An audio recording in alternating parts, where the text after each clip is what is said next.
Grab onto your snake monsters, it's the end of the world and the end of Netflix's Ragnarok, which after 3 seasons has completed its run with an ending that is currently sitting at a 4.3 out of 10, and with good reason. In this video we'll be taking a deep dive into Ragnarok's series finale and why it's sure to get fans up in arms. Now let's get into it. The final episode starts a bit weird since everything is pretty much perfect in the sleepy town of Edda. Magna, along with the other gods, decides to defy fate and instead of plunging the world into a final battle between gods and giants, offers peace. In exchange, Youthful Industries, the company run by the giants, must make efforts to be more environmentally friendly after accusations that their plant caused different types of cancer to the townsfolk. In episode 1, we meet an electrician named Meritz who got liver cancer working at the factory, and in season 2 you may remember Gree's father was diagnosed with cancer as well. So when we start the final episode, everything seems to be going well. Loritz's giant snake, which plagued the fjord, has gone off to sea. Wotan has given up drinking, and a sense of calm has returned to town. But this peace comes at a price. It seems everyone has moved on with their lives, but our protagonist, Magna, who is essentially the second coming of Thor,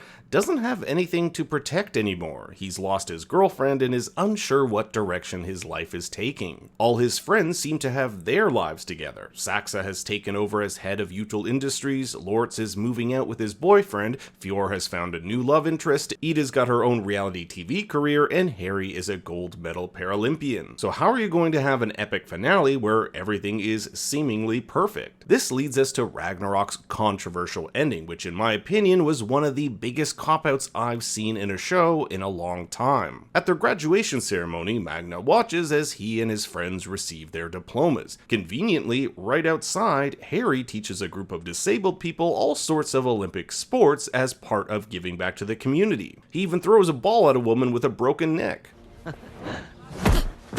Among this group is a kid with an eye patch who, in episode 4, was brutally hit with an arrow through the eye. How he survived this, I don't know. Well, his archery skills suck and he fumbles, hurtling the arrow through the graduation ceremony and killing Jens, Loritz's boyfriend. Jens is the manifestation of Baldur, and it is said that his death will signal the beginning of Ragnarok. This triggers the end of the world and we see an all-out battle between the gods and giants. But the graduation ceremony continues. Magna is simultaneously seeing the world come to an end, but also takes part in his graduation. Intercut in this segment are scenes where Magna cleans out his room and stumbles upon old Thor comics which depict events we've already seen in the show. Well, I guess this is where I just come out and say it. Pretty much everything in this show was all in Magna's head. All the magic and fun was a psychological construct to protect Magna from the trauma of his past. This all seems to have started in season 1 with the death of Isolde, who, if you turn on the closed captioning, is the one who narrates much of the final episode. If you remember back to the beginning of the show, Magna was already dealing with the uncertainty of moving to a new town following the traumatic loss of his father. The death of his new friend Isolde created a fantasy world in which he could live out an epic battle between gods and giants based on the comics he obsessed over. In reality, it was a defense mechanism to keep his mind occupied from the pain of losing those he loved. At the beginning of the episode, we're given this title card that refers to the 9 steps, stating, "In Ragnarok, Thor meets the Midgard serpent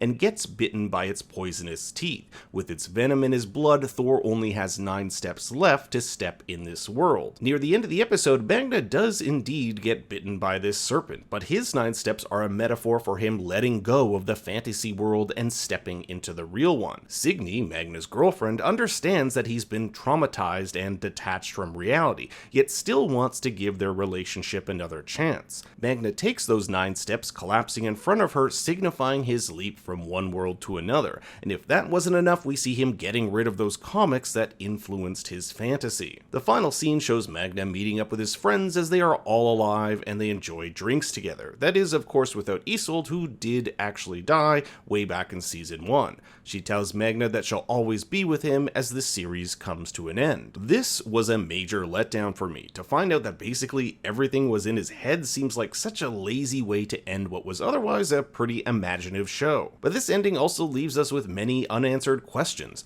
What of what we saw was real and what was in his head? Honestly, I'm frustrated because more than anything, this show deserved better. But what did you think of the final season of Ragnarok? I want to hear your thoughts and theories in the comments below. Thanks for watching, please make sure to like and subscribe, and for more bad takes you can follow me on Twitter and Instagram at ThinkStoryYT.